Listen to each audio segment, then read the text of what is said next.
이번 주 주말에 딸이 온다고 했어요. 아, 그래요?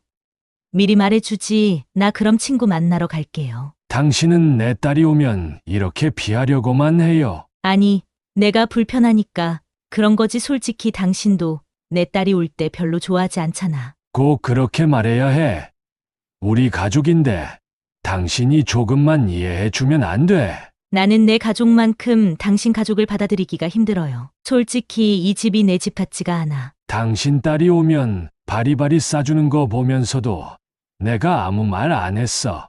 그런데 내 딸이 오면 아무것도 준비 안 하는 거 솔직히 좀 내가 서운할 거라고 생각 안 해. 나는 그런 거 신경 안 써. 그냥 당신이 알아서 하면 되는 거 아닌가? 그래. 그럼 나도 당신 가족이 올 때 집을 비울게. 그럼 공평하겠지. 그게 공평해지는 거라고 생각해요?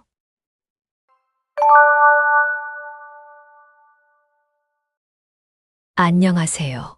저는 서울에 사는 65세 박중구입니다. 저는 처음 아내와의 사별 후 두 번째 결혼을 선택했던 사람입니다. 그리고 지금은 다시 혼자가 되었습니다. 재혼을 결심했던 그때로 돌아간다면 저는 절대 다시 하지 않을 것입니다. 아직도 혼자 사는 게 편하세요? 주변에서 종종 이렇게 묻곤 합니다. 저는 그때마다 씁쓸한 미소를 짓습니다. 편한 걸 넘어서 이제는 자유롭다는 것이 얼마나 값진 것인지 알게 되었습니다. 처음엔 혼자가 익숙하지 않았습니다. 외로움에 몸서리쳤고 말 한마디 나눌 사람조차 없는 저녁 시간이 견디기 어려웠습니다. 그러나 지금은 다릅니다. 아침에 내 방식대로 일어나고 내가 좋아하는 음악을 듣고 내가 원하는 곳을 자유롭게 여행할 수 있습니다. 이런 삶이 처음에는 어색했지만 이제는 가장 자연스럽고 편안한 삶이 되었습니다. 혼자 살면 외롭지 않아요? 라고 묻는 사람들도 많습니다. 저는 그럴 때 이렇게 말합니다. 혼자 살아보면 알게 돼요. 누구에게도 맞출 필요 없는 삶이 얼마나 소중한지. 물론 혼자라는 건 때때로 적막하게 느껴질 수도 있지만 혼자 있는 시간이 곧 자유이고 그것이 진정한 평온이라는 걸 깨닫게 되었습니다. 혹시 지금 재혼을 고민하고 계신가요? 아니면 이미 재혼을 했지만 생각했던 것과 전혀 다른 현실을 마주하고 계신가요? 저는 오늘 저의 이야기를 통해 여러분이 신중한 결정을 하실 수 있도록 도와드리고자 합니다. 저의 경험이 누군가에게 작은 지침이 되기를 바랍니다. 제 첫 번째 결혼은 20대 후반에 이루어졌습니다. 사랑한다고 믿었고 함께하는 삶이 당연하다고 여겼습니다. 우리는 영원할 거야 라고 굳게 믿었죠. 그리고 그 믿음 속에서 우리는 정말 행복했습니다. 우리의 결혼 생활은 처음 몇 년 동안 순조로웠습니다. 우리는 많은 시간을 함께 보냈고 작은 일에도 웃을 수 있었습니다. 그러다 딸이 태어났습니다. 작은 손으로 제 손가락을 꼭 쥐던 그 순간을 아직도 잊을 수 없습니다. 그날 아내와 저는 서로를 바라보며 울었습니다. 우리가 부모가 됐구나라는 감동과 책임감이 동시에 몰려왔죠. 딸이 자라는 모습을 보며 저는 삶의 의미를 새롭게 느꼈습니다. 집에 돌아오면 환한 얼굴로 저를 반겨주는 딸을 안아주는 것이 하루의 가장 큰 행복이었습니다. 딸아이가 처음 걸음마를 뗄 때, 처음으로 아빠라고 불렀을 때, 그 모든 순간이 제게는 축복과 같았습니다. 가족과 함께하는 시간이 소중하다는 걸 그때 처음으로 진심으로 깨달았습니다. 하지만 행복한 순간은 오래 가지 않았습니다. 아내가 어느 날부터인가 자주 아프기 시작했습니다. 처음에는 단순한 피로라고 생각했지만 점점 상태가 악화되었고 병원을 찾은 후에야 심각한 지병을 앓고 있다는 걸 알게 되었습니다. 우리는 모든 방법을 동원해 치료하려고 했지만 결국 아내는 병마와의 싸움에서 이기지 못하고 30대의 젊은 나이에 세상을 떠났습니다. 그날 저는 세상이 무너지는 듯한 충격을 받았습니다. 아내와 함께했던 모든 순간들이 머릿속을 스쳐 지나갔고 갓 어린 딸과 단둘이 남겨졌다는 현실을 받아들이기가 어려웠습니다. 딸을 바라보며 저는 다짐했습니다. 이제 내가 아내의 몫까지 해야 한다. 그 후로 저는 딸을 위해 살아갔습니다. 매일 아침을 챙겨주고 학교에 데려다주고 숙제를 봐주며 엄마의 빈자리를 메우려고 애썼습니다. 유치원 발표회에서 다른 아이들은 엄마와 함께 손을 잡고 무대에 오르지만 제 딸은 항상 저만 바라봤습니다. 초등학교 입학식 날 교실 문 앞에서 망설이던 딸이 아빠, 엄마도 여기 있었으면 좋았을 텐데. 라고 말했을 때 저는 아무 말도 할 수 없었습니다. 30년이 흘렀습니다. 저는 혼자서 딸을 키우며 인생의 모든 순간을 딸아이와 함께 했습니다. 딸이 사춘기를 겪으며 반항할 때도, 대학을 가서 집을 떠날 때도, 그리고 결혼을 해서 자신의 가정을 꾸릴 때도 저는 언제나 한 발짝 뒤에서 지켜보았습니다. 그러나 제 인생의 한편에는 항상 아내의 빈자리가 있었습니다. 사랑하는 사람을 먼저 떠나보내고 난 뒤의 삶이란 마치 빈집에 홀로 남겨진 기분과 같았습니다. 저는 딸이 독립한 후 처음으로 완전한 혼자가 되었습니다. 오랜 시간 누군가를 위해 살아왔기에 그 공허함은 이루 말할 수 없었습니다. 딸이 집을 떠난 첫날 밤, 문득 거실에 혼자 앉아 있다는 사실이 너무 낯설었습니다. 딸이 함께 살 때는 느끼지 못했던 고요함이 온 집안을 감쌌고 그 적막함 속에서 저도 모르게 깊은 한숨을 내쉬었습니다. 저녁 시간이 되면 습관적으로 두 사람분의 밥을 차리려고 했습니다. 하지만 빈 식탁을 보면서 숟가락을 다시 내려놓곤 했죠. 주말이면 딸과 함께 마트에 가고 영화를 보며 웃던 시간들이 이제는 그저 추억이 되어 버렸습니다. 명절이 다가오면 더욱 외로움이 짙어졌습니다. 가족들이 모여 북적이던 시간이 이제는 조용한 방 안에서 혼자 TV를 보는 시간으로 바뀌었습니다. 비 오는 날이면 더 외로움이 커졌습니다. 창밖을 바라보며 뜨거운 커피를 마시다가 예전에는 누군가와 함께했던 이 시간이 이제는 나 혼자라는 사실이 더욱 선명하게 다가왔습니다. 우산을 함께 쓰고 걸었던 기억들이 떠오를 때면 다시 누군가와 함께할 수 있을까 하는 생각이 머릿속을 맴돌았습니다. 그리고 그 외로움 속에서 다시 한번 생각했습니다. 나는 다시 누군가와 함께할 수 있을까? 아빠, 혼자 있지 말고 바깥 활동을 좀 해보세요. 산에 가면 기분도 좋아지고 새로운 사람도 만날 수 있을 거예요. 그 말이 계기가 되어 저는 동네 산악회에 가입했습니다. 처음에는 어색했습니다. 오랜 시간 혼자 지내다 보니 모르는 사람들과 어울리는 게 쉽지 않았죠. 하지만 매주 산을 오르며 점점 사람들과 가까워졌습니다. 그러던 어느 날 산행 중에 한 여성과 자연스럽게 대화를 나누게 되었습니다. 그녀 역시 배우자를 먼저 떠나보내고 긴 세월을 혼자 살아왔다고 했습니다. 처음에는 단순한 인사로 시작된 대화였지만 점점 깊어지면서 우리는 서로의 외로움과 삶의 이야기를 공유하게 되었습니다. 이제는 혼자 사는 게 익숙해졌어요. 그런데 가끔은 누군가와 함께 웃고 이야기하고 싶을 때가 있더라고요. 그 말이 제 마음을 울렸습니다. 저도 같은 생각을 하고 있었으니까요. 우리는 산행 후에 따뜻한 차를 마시며 서로의 이야기를 더 나누기 시작했습니다. 이제는 혼자 사는 게 너무 익숙해졌지만 그래도 가끔은 누군가와 함께 식사하는 시간이 그립더라고요. 맞아요. 저도 혼자 밥을 먹을 때마다 문득 그런 생각이 들어요. 누군가와 함께라면 더 맛있을 텐데. 그렇게 우리는 자연스럽게 함께 식사를 하게 되었습니다. 산행이 끝난 후 근처 작은 국밥집에서 따뜻한 밥 한 끼를 나누었고, 다음에는 카페에서 차를 마시며 서로의 과거와 꿈에 대해 이야기했습니다. 처음에는 단순한 동료였지만 점점 서로의 말에 공감하고 함께하는 시간이 기대되기 시작했습니다. 그녀의 미소가 편안했고 나 역시 오랜만에 웃는 법을 다시 배우는 듯한 기분이 들었습니다. 그렇게 우리는 함께하는 순간이 늘어갔고 점점 마음이 깊어져 갔습니다. 그래서 재혼을 결심했습니다. 우리 같이 사는 건 어떨까요? 그녀가 웃으며 물었을 때 저는 흔쾌히 고개를 끄덕였습니다. 그때는 몰랐습니다. 결혼이 사랑만으로 되는 게 아니라는 것을. 그리고 결혼을 다시 한다고 해서 달라지는 게 아니라는 것을 말이죠. 결혼 초반에는 모든 것이 좋았습니다. 서로에게 최선을 다하려고 노력했죠.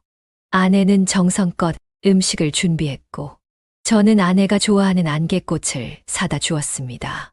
우리는 같이 저녁을 먹으며 이야기를 나누었고, 함께하는 시간이 행복했습니다. 그 행복은 단순히 집 안에서 머무는 것에 그치지 않았습니다. 우리는 함께 마트에도 갔습니다. 이건 너무 비싼 거 아니야? 아내가 장바구니 속 고급 치즈를 보며 웃으며 물었습니다. 한 번쯤은 괜찮지 않아? 같이 와서 고르는 것도 재미있는데. 나는 미소를 지으며 답했습니다. 그렇게 우리는 함께 장을 보고 요리를 하며 시간을 보냈습니다. 저녁이면 아내는 정성껏 음식을 만들었고, 나는 그 곁에서 재료를 손질하며 도왔죠. 당신이 양파를 다듬어 주니까 훨씬 수월하네. 당신이 요리하는 모습을 보고 있으면 나도 배우고 싶어지거든. 함께하는 시간이 쌓이면서 우리는 작은 것에도 행복을 느꼈습니다. 주말이면 근처 공원에서 산책을 하거나 작은 카페에서 따뜻한 차를 마시며 대화를 나누었습니다. 우리 이런 순간이 오래오래 지속되면 좋겠다. 그러게 그냥 이렇게 아무것도 특별하지 않아도 좋으니까 함께하는 게 제일 좋은 것 같아. 그렇게 우리는 일상의 소소한 순간들을 함께하면서 서로의 마음이 깊어져 갔습니다. 하지만 시간이 지날수록 작은 것들이 문제로 다가오기 시작했습니다. 처음에는 사소한 생활 습관 차이로 시작된 불편함이 점점 더 큰 갈등으로 번지기 시작했습니다. 당신은 왜 그렇게 일찍 자요? 나랑 좀 더 같이 시간을 보내면 안 돼요? 나는 일찍 일어나야 해서 당신이랑 더 있고 싶지만 아침에 피곤하면 하루 종일 힘들어. 처음에는 아내의 부탁을 이해하려고 노력했습니다. 하지만 나는 수십 년간 유지해온 생활 습관을 쉽게 바꿀 수 없었고, 아내 역시 늦게까지 TV를 보며 밤늦게 잠드는 것이 편하다고 느꼈습니다. 우리는 서로 맞춰보려 했지만 시간이 지날수록 피로는 쌓여갔고 짜증이 늘어갔습니다. 이건 단순한 생활 습관 차이가 아니라 서로를 배려하지 않는 문제야. 어느 날 아내가 한숨을 쉬며 말했습니다. 그럼 내가 무조건 당신한테 맞춰야 해. 나도 힘들어. 서로 맞춰간다면서 당신은 늘 똑같잖아. 대화가 싸움으로 변하는 일이 잦아졌습니다. 단순히 일찍 자고 늦게 자는 문제가 아니라 우리가 서로에게 양보하지 못하는 태도가 더 큰 문제였습니다. 피곤이 쌓일수록 말투는 날카로워졌고 서로의 작은 습관까지 불만으로 여겨지기 시작했습니다. 나는 조용한 공간에서 책을 읽는 걸 좋아했지만 아내는 시끄러운 드라마를 보며 감정을 표현하는 사람이었습니다. TV 볼륨을 낮춰달라고 말하는 것이 점점 더 눈치를 보게 만드는 일이 되었습니다. 아내는 내가 방에 틀어박혀 있는 것을 서운해했고 나는 아내가 시끄러운 TV를 보는 걸 이해할 수 없었습니다. 나는 당신이랑 같이 있고 싶어서 거실에서 TV를 보는 거야. 나는 당신이랑 조용한 시간을 갖고 싶은 거야. 서로의 입장은 달랐고 그 차이는 점점 더 커졌습니다. 작은 습관이 쌓여가며 우리는 점점 같은 집에 있어도 따로 사는 듯한 기분이 들기 시작했습니다. 혼자 살 때는 모든 것이 자유로웠습니다. 내가 원하는 시간에 밥을 먹고 가고 싶은 곳에 가고 아무도 신경 쓰지 않는 하루를 보낼 수 있었습니다. 하지만 결혼 후에는 모든 것이 달라졌습니다. 아내와 함께하는 시간이 많아지면서 자연스럽게 모든 결정을 함께 해야 했습니다. 오늘 저녁 뭐 먹을까? 나는 간단하게 국이랑 반찬이면 좋은데 당신은? 난 좀 색다른 거 먹고 싶은데 이번엔 한식 말고 다른 거 어때? 이런 대화가 매일같이 반복되었습니다. 나는 간단한 식사를 원했지만 아내는 새로운 음식을 시도하고 외식을 좋아했습니다. 처음에는 맞춰주려고 노력했지만 시간이 지나면서 점점 부담스러워졌습니다. 나만의 리듬으로 살던 삶이 무너지는 듯한 기분이 들었습니다. 외출도 마찬가지였습니다. 혼자 살 때는 즉흥적으로 산책을 나가고 친구를 만나고 여행을 계획할 수 있었습니다. 하지만 이제는 어디를 가든 아내와 일정을 조율해야 했습니다. 주말에 친구들이랑 등산 가려고 하는데 괜찮겠어? 등산. 주말엔 우리 마트도 가야 하고 집 청소도 해야 하잖아. 그냥 다음 주에 가지 그래? 작은 결정 하나도 혼자 내릴 수 없는 상황이 되자 답답함이 커져갔습니다. 저는 결혼하면 더 편해질 줄 알았는데 오히려 신경 써야 할 일이 더 많아졌습니다. 서로를 배려한다는 명목으로 자유가 점점 사라졌고 그런 일상이 쌓이면서 관계의 갈등으로 이어졌습니다. 이번 달 생활비는 어떻게 할 거예요? 내 연금으로 해결하고 있잖아. 그 연금에서 당신 딸한테 돈 보내는 거. 난 좀 불만이에요. 우리 노후가 먼저 아닌가요? 저는 은퇴 후 연금과 동네 복지관에서 하는 어르신 일자리로 버는 돈으로 생활하고 있었습니다. 복지관에서는 가끔 단순한 서류 정리나 아이들 돌봄 보조 같은 일을 하며 소소한 수입을 얻었죠. 그 돈이 적지는 않았지만 그래도 생활비에 보태는 정도였습니다. 저는 이 일자리를 단순한 경제적 보충이 아니라 사회와 연결되는 기회라고 생각했습니다. 하지만 아내의 생각은 달랐습니다. 나는 이렇게라도 돈을 벌어서 생활비에 보태는데 당신은 집에서 쉬면서 당신 가족들 챙기는 데만 신경 쓰는 것 같아. 그게 무슨 말이에요? 꼭 일을 해야 해요. 아내는 자신은 일을 하지 않으면서도 저희 돈 씀씀이에 대해 간섭하기 시작했습니다. 저는 딸과 손주가 올 때면 작은 선물이라도 주고 싶었고, 아내도 자신의 손주들에게 뭔가를 해주고 싶어 했습니다. 하지만 연금과 제가 버는 돈은 한정되어 있었고, 돈을 어디에 쓸지 결정하는 것은 늘 큰 갈등의 원인이 되었습니다. 당신 손주는 새 옷도 사주면서 내 손주는 용돈 한 푼 안 주는 거 너무한 거 아니에요? 당신이 용돈 주면 되잖아. 그리고 내 손주한테 용돈 주는 것도 허락받고 줘야 해. 이런 대화는 점점 격해졌습니다. 처음에는 각자의 가족을 챙기고 싶은 마음이 이해됐지만 점점 그것이 상대방을 향한 불만으로 바뀌어 갔습니다. 아내는 제가 번 돈이 자신과 공유되지 않는다고 생각했고, 저는 아내가 아무 일도 하지 않으면서 제 경제적 부담을 늘리고 있다고 느꼈습니다. 난 일하러 다니는데 당신은 집에서 쉬면서 왜 항상 내 돈에 불만이야? 내가 집에서 가사 일을 하잖아. 당신은 그게 아무런 노동이 아니라고 생각해? 이제는 서로의 경제적 기여를 따지면서 감정의 골이 깊어졌습니다. 결국 각자의 가족을 우선시하면서 함께하는 시간이 줄어들었고, 대화도 점점 날카로워졌습니다. 이런 작은 문제들이 반복되면서 점점 재혼을 후회하기 시작했습니다. 시간이 지날수록 우리는 서로를 이해하기보다는 불만을 쌓아갔습니다.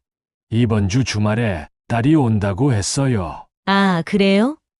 미리 말해주지. 나 그럼 친구 만나러 갈게요. 아내는 자신의 자녀들에게 헌신적이었습니다. 하지만 내 자녀에게는 무관심했습니다. 내 딸이 집에 오면 표정이 굳어졌고, 손주가 오면 귀찮다는 눈치를 줬습니다. 반대로 아내의 딸이 올 때는 온 집안이 떠들썩했습니다. 나는 이 집에서 가족이 아니라 손님이 된 기분이었습니다. 당신은 내 딸이 오면 이렇게 피하려고만 해요. 아니, 내가 불편하니까 그런 거지. 솔직히 당신도 내 딸이 올 때 별로 좋아하지 않잖아. 이런 대화가 반복되면서 서로의 가족을 향한 감정이 점점 쌓여갔습니다. 처음에는 단순한 서운함이었지만 이제는 분노로 변해갔습니다. 어느 날 내 딸과 손주가 오기로 한 날, 아내는 짜증 섞인 목소리로 말했습니다. 또 당신 딸이 오는 날이네. 나갈 준비해야겠어. 저는 순간 당황했습니다. 아내가 내 딸이 오는 날마다 집을 비우려는 걸 알면서도 여전히 적응하기 어려웠습니다. 꼭 그렇게 말해야 해. 우리 가족인데 당신이 조금만 이해해 주면 안 돼. 아내는 한숨을 쉬며 말했습니다. 나는 내 가족만큼 당신 가족을 받아들이기가 힘들어요. 솔직히 이 집이 내 집 같지가 않아. 나는 그 말을 듣고 충격을 받았습니다. 더욱이 아내는 자신의 딸이 올 때는 며칠 전부터 정성 들여 음식을 준비하고, 딸과 손주들이 떠날 때면 손수 싸줄 반찬까지 준비하는 모습을 보였습니다. 반면 내 딸이 오는 날에는 아내는 아무런 준비도 하지 않았습니다. 당신 딸이 오면 바리바리 싸주는 거 보면서도 내가 아무 말 안 했어. 그런데 내 딸이 오면 아무것도 준비 안 하는 거 솔직히 좀 내가 서운할 거라고 생각 안 해. 나는 그런 거 신경 안 써. 그냥 당신이 알아서 하면 되는 거 아닌가? 나는 더 이상 참을 수 없었습니다. 그래. 그럼 나도 당신 가족이 올 때 집을 비울게. 그럼 공평하겠지. 그게 공평해지는 거라고 생각해요? 우리가 결혼을 한 이유가 뭐였는데 서로 외롭지 않으려고 한 거 아닌가요? 나는 말문이 막혔다. 정말 우리는 서로의 외로움을 채워주기 위해 결혼했을까? 아니면 단지 외로움을 피하기 위해 결혼이라는 선택을 한 것일까? 갈등은 깊어졌고 함께 사는데도 불구하고 외로움은 더욱 커져갔습니다. 예전에는 내 마음대로 친구를 만나고 여행을 떠날 수 있었습니다. 하지만 지금은 나가려 하면 어디 가요? 라는 질문이 먼저 날아오고 친구와 식사라도 하려면 미리 허락을 구해야 하는 듯한 분위기가 되어버렸습니다. 가끔은 집을 나서려다 발길을 돌릴 때도 있었습니다. 불필요한 설명과 오해를 피하고 싶은 마음 때문이었습니다. 또 나가? 집에서 좀 쉬는 게 어때? 친구 만나러 가는 거야. 그냥 저녁 먹고 올게. 그렇게 자주 만나야 해. 집에서도 우리 둘이 저녁 같이 먹을 수 있잖아. 이런 대화가 반복되다 보니 자연스럽게 바깥 활동을 줄이게 되었습니다. 나가고 싶다는 생각을 하면서도 갈등을 피하려 일부러 포기하는 날들이 많아졌습니다. 하지만 그럴수록 나는 점점 내 자신을 잃어가는 기분이 들었습니다. 내가 좋아하는 음악을 들을 때도, 내가 보고 싶은 TV 프로그램을 볼 때도 항상 아내의 눈치를 봐야 했습니다. 혼자 살 때는 이런 문제가 없었죠. 심지어 친구들과 여행을 가는 것도 쉬운 일이 아니었습니다. 한 번은 오랜 친구들이 여행을 가자고 했을 때 나는 가고 싶은 마음보다 먼저 아내의 반응을 걱정해야 했습니다. 이번 주말에 친구들이랑 여행 가려고 하는데 여행? 갑자기? 나는 이번 주말 당신이랑 호수공원 가려고 했는데 그럼 다음 주에 가면 되잖아. 친구들이랑 약속한 거라서. 당신은 늘 친구들이 먼저야. 난 당신이랑 주말을 보내고 싶은데 그 순간 깨달았습니다. 이 결혼이 나를 점점 옥죄고 있다는 사실을요. 내 생활에 대한 주도권이 사라져가고 있었습니다. 더 이상 내가 원하는 대로 움직일 수 없다는 사실이 서서히 실감나기 시작했습니다. 이럴 거면 혼자가 낫지 않았을까요? 처음에는 아내를 배려한다고 생각했지만 시간이 지날수록 나는 점점 내 취향과 생활 방식을 포기하는 느낌이 들었습니다. 책을 읽고 싶어도 조명이 너무 밝다고 아내가 불을 끄라고 했고, 음악을 듣고 싶어도 시끄럽다고 볼륨을 줄이라고 했습니다. 결국 나는 내 공간에서조차 불편함을 느끼기 시작했습니다. 혼자 살 때는 이런 문제가 없었죠. 그땐 듣고 싶은 음악을 마음껏 들을 수 있었고, 보고 싶은 프로그램도 눈치 보지 않고 볼 수 있었습니다. 당신은 왜 그렇게 조용한 걸 좋아해? 나랑 같이 TV 보면 되잖아. 난 그냥 조용한 게 좋아. 책도 읽고 싶고, 음악도 듣고 싶고. 그러면 이어폰 끼고 보면 되잖아. 난 조용한 집이 답답해서 싫어. 이런 대화가 반복되면서 나는 점점 집에서의 자유를 잃어갔습니다. TV 소리에 귀를 막고 음악을 들을 때도 소리를 최소한으로 줄이고, 심지어는 집에서 혼자 있고 싶을 때마저도 어쩐지 불편함을 느끼게 되었습니다.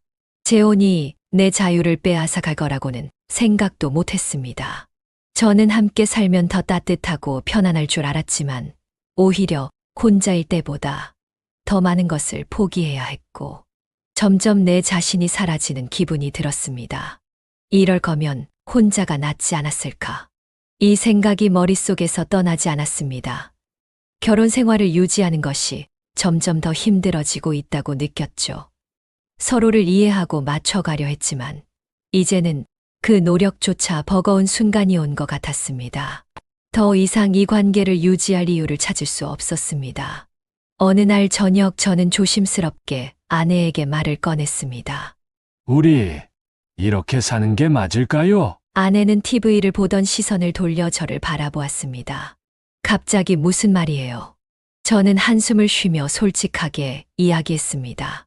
우리는 서로를 배려한다고 생각했지만 사실상 서로를 억누르고 있었던 것 같아요. 저는 이제 제 삶을 찾고 싶어요. 아내는 잠시 침묵하더니 낮은 목소리로 물었습니다. 그러니까 이혼하자는 거예요? 저는 고개를 끄덕였습니다.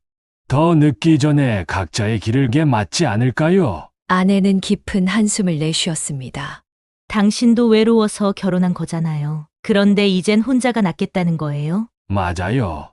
저도 외로웠어요. 그래서 함께하면 더 나을 거라고 생각했죠. 그런데 결국 서로에게 더 힘든 시간이 된 것 같아요. 그렇게 우리는 서로의 감정을 솔직히 이야기했습니다. 처음에는 감정이 격해질 줄 알았지만 오히려 담담하게 서로의 마음을 확인하는 시간이 되었습니다. 결국 우리는 이혼을 결심했습니다. 마지막으로 남은 건 정리하는 일이었습니다. 이혼을 준비하는 과정은 쉽지 않았습니다. 함께했던 시간들이 주마등처럼 스쳐 지나갔습니다. 처음 함께 마트를 가던 날, 같이 요리하며 웃던 순간들, 주말마다 함께 산책하던 날들. 하지만 그 행복했던 순간들 사이에는 점점 커지는 갈등이 있었고, 결국 우리는 같은 공간에 있어도 서로 외로운 존재가 되어버렸습니다. 이혼 후 처음 며칠은 어색하고 낯설었습니다. 하지만 시간이 지나면서 점점 홀가분해졌습니다.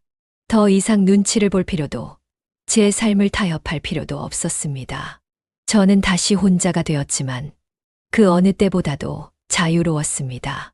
아침에 눈을 뜨면 제 방식대로 하루를 시작할 수 있었습니다.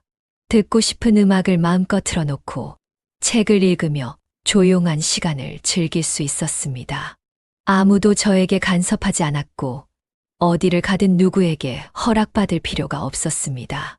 저는 제가 원하는 삶을 살기 시작했습니다. 혼자가 되면 외로울 것이라 생각했지만 사실은 그렇지 않았습니다. 오히려 저는 스스로를 더 잘 돌볼 수 있는 기회를 얻었습니다. 가끔은 친구들과 여행을 가고 새로운 취미도 만들었습니다. 동네 복지관에서 새로운 사람들을 만나며 즐거운 시간을 보내기도 했습니다. 혼자 사는 것이 완벽한 것은 아닙니다. 가끔은 적막함이 찾아오고 함께 나눌 사람이 없다는 생각이 들 때도 있습니다. 하지만 그것도 잠시뿐, 저는 제가 원하는 대로 살아갈 수 있다는 사실에 만족했습니다. 혹시 지금 재혼을 고민하고 계신가요? 아니면 저처럼 재혼을 했지만 생각했던 것과 전혀 다른 현실을 마주하고 계신가요? 저는 오늘 저의 이야기를 통해 여러분이 신중한 결정을 하실 수 있도록 도와드리고 싶었습니다. 결혼이 반드시 행복을 가져다 주는 것은 아닙니다. 때로는 혼자가 더 편하고 더 행복할 수도 있습니다. 중요한 것은 여러분이 어떤 삶을 원하는지를 아는 것입니다. 자신을 잃어버린 채 타인의 기대에 맞춰 사는 것이 아니라 원하는 삶을 살아가는 것이 진정한 행복 아닐까요? 혼자 사는 것이 두려울 수도 있습니다. 하지만 그 속에서 진정한 자유를 찾을 수도 있습니다. 저도 이제야 그 사실을 깨닫게 되었습니다. 그리고 저는 여러분께서 무엇보다 스스로를 위한 선택을 하실 수 있기를 바랍니다.